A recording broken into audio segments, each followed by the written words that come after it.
हर हर महादेव। सभी भक्तों को आप सभी भक्तों का स्वागत है शिव भक्ति सागर में।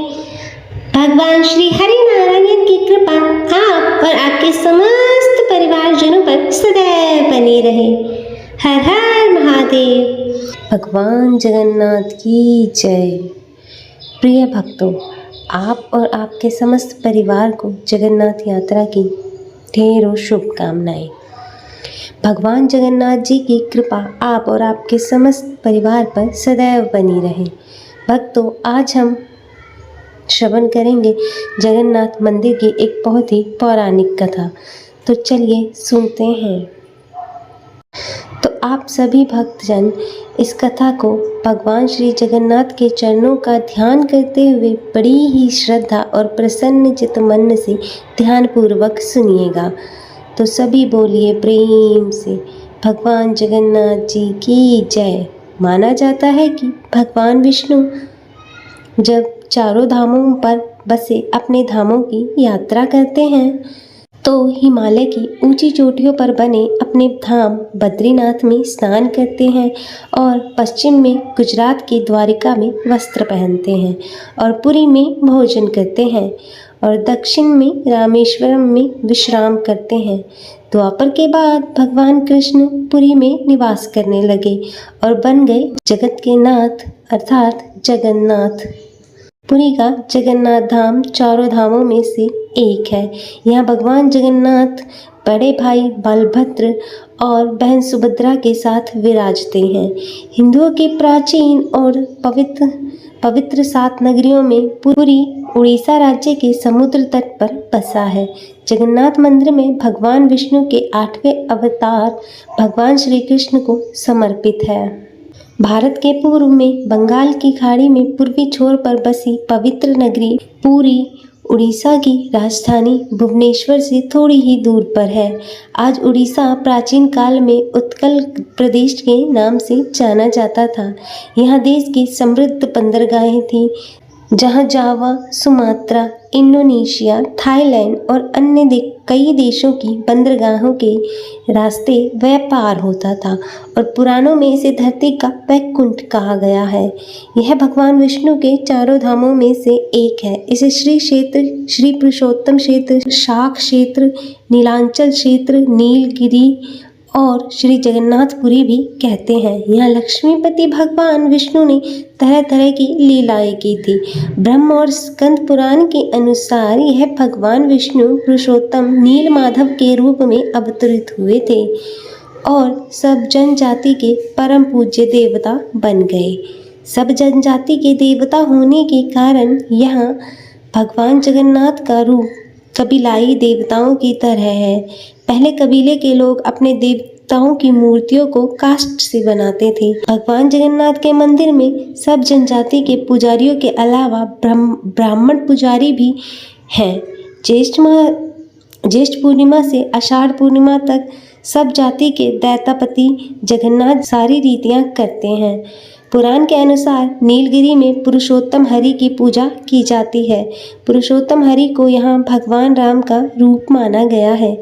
सबसे प्राचीन मत्स्य पुराण में लिखा गया है कि पुरुषोत्तम क्षेत्र की देवी विमला है और यहाँ इनकी पूजा होती है। रामायण के उत्तरकांड के अनुसार भगवान राम ने रावण के भाई विभीषण को इक्ष्वाकु वंश के कुल देवता भगवान जगन्नाथ की आराधना करने को कहा और आज भी पुरी के श्री मंदिर में विभीषण वंश की परंपरा कायम है। स्कंद पुराण में पुरी धाम का भौगोलिक वर्णन मिलता है। स्कंद पुराण के अनुसार पुरी एक दक्षिणवर्ती शंख की तरह है और यह 5 कोस यानी 16 किलोमीटर क्षेत्र में फैला हुआ है।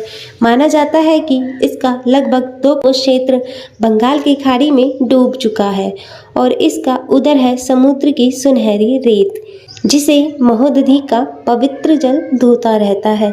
सिर वाला क्षेत्र पश्चिम की दिशा में है जिसकी रक्षा महादेव करते हैं। शंख के दूसरे घेरे में शिवजी का रूप ब्रह्म कपाल मोचन विराजमान है। माना जाता है कि भगवान ब्रह्मा का एक सिर महादेव की हथेली से चिपक गया था और वह यहीं आकर गिरा था। तभी से यहाँ महादेव की ब्रह्म रूप में पूजा करते हैं और शंख के तीसरे वृत्त में माँ विमला और नाभि स्थल में भगवान जगन्नाथ रथ सिंहासन पर विराजमान है। इस मंदिर का सबसे पहला प्रमाण महाभारत के वन पर्व में मिलता है। कहा जाता है कि सबसे पहले सब आदिवासी विश्ववसु ने नीलमाधव के रूप में इनकी पूजा की थी और आज भी पुरी के मंदिरों में कई सेवक हैं जिन्हें दैत्यपति के नाम से जाना जाता है और कहा जाता है कि राजा इंद्रद्युम्न ने यह मंदिर बनवाया था। राजा इंद्रद्युम्न मालवा के राजा थे जिनके पिता का नाम भारत और माता का नाम सुमति था। राजा इंद्रद्युम्न के सपने में भगवान जगन्नाथ जी के दर्शन हुए थे। कई ग्रंथों में राजा इंद्रद्युम्न और उनके यज्ञ के बारे में विस्तार से लिखा गया है। उन्होंने यहाँ कई विशाल यज्ञ किए और एक सरोवर बनवाया और हमेशा भगवान विष्णु के दर्शन के इच्छुक रहते थे। एक बार एक ऋषि घूमते हुए उनके महल में पहुंचे और राजा से बोले, राजन, उड़ीसा में भगवान विष्णु के भव्य नीलमाधव को पूजा जाता है, लेकिन वो जगह उड़ीसा के कौन से हिस्से में है यह आपको पता लगाना पड़ेगा। क्या आप सत्य कह रहे हैं? ऋषि श्रेष्ठ, यह सुनकर तो मेरा मन भगवान विष्णु के दर्शनों को ललायित हो गया है। राजा इंद्रद्युम्न अत्यंत आनंदित हो उठे और तुरंत महल के मुख्य पुजारी के भाई विद्यापति को आदेश दिया कि वो उड़ीसा जाकर नीलमाधव की खोज करें।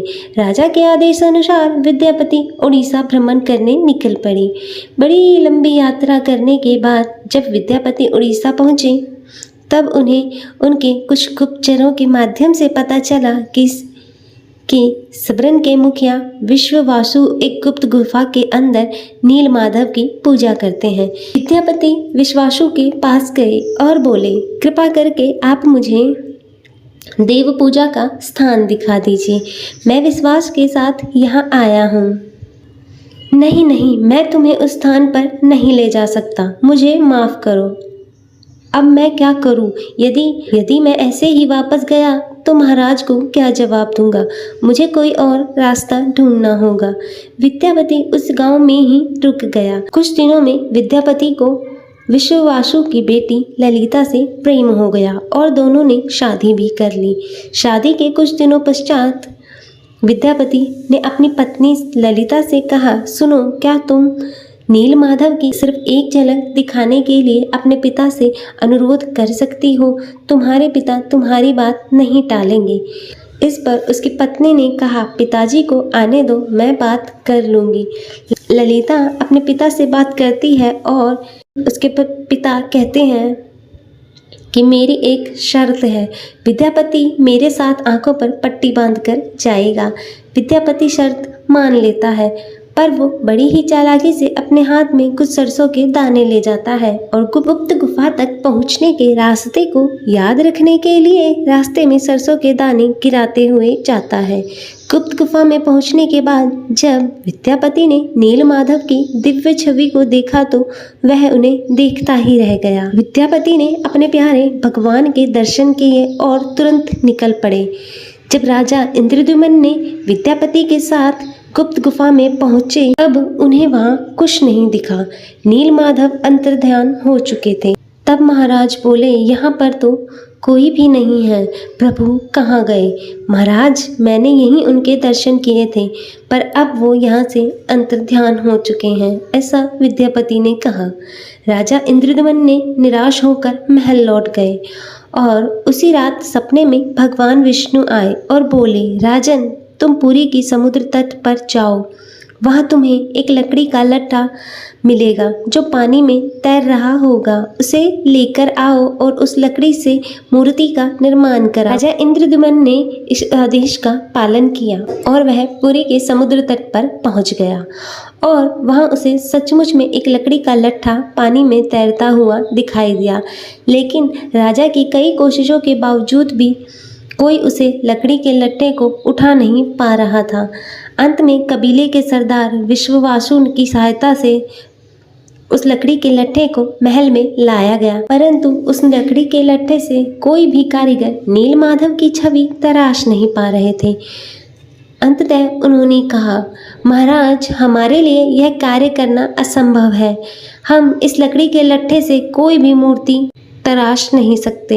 हमें क्षमा कर दीजिए। जब इस काम को करना नामुमकिन हो गया, तब भगवान विष्णु ने राजा को फिर से सपने में दर्शन दिए और कहा, राजन, तुम देवताओं के शिल्पकार विश्वकर्मा की आराधना करो, वो इस कार्य को अवश्य पूर्ण करेंगे।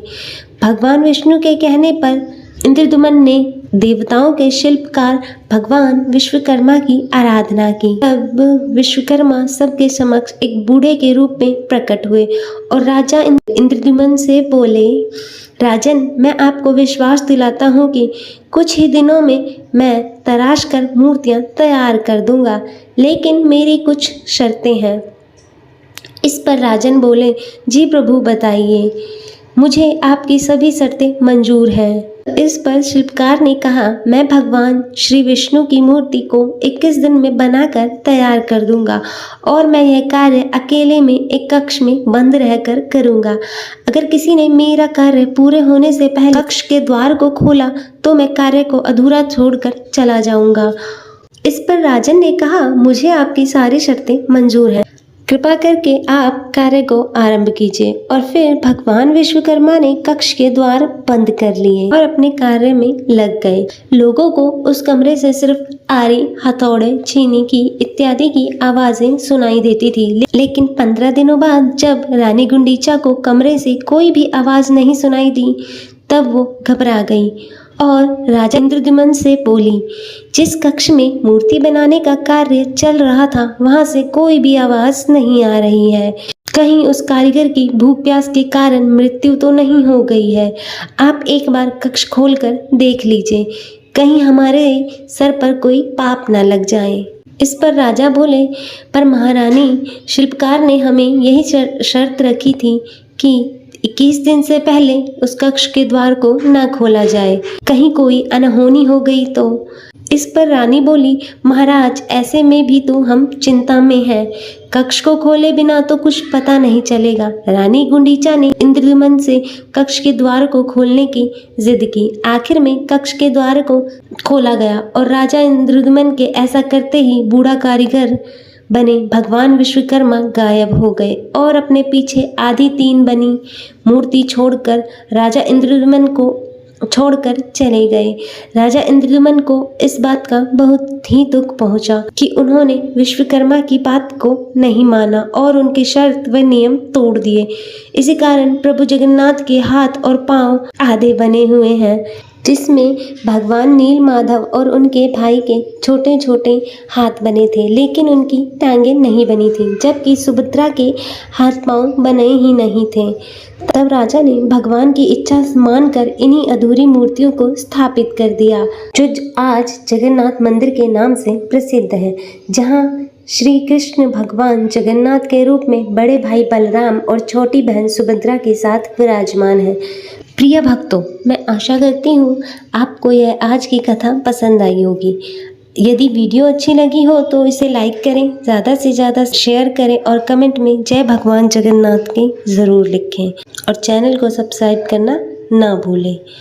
हर हर महादेव, जय जगन्नाथ।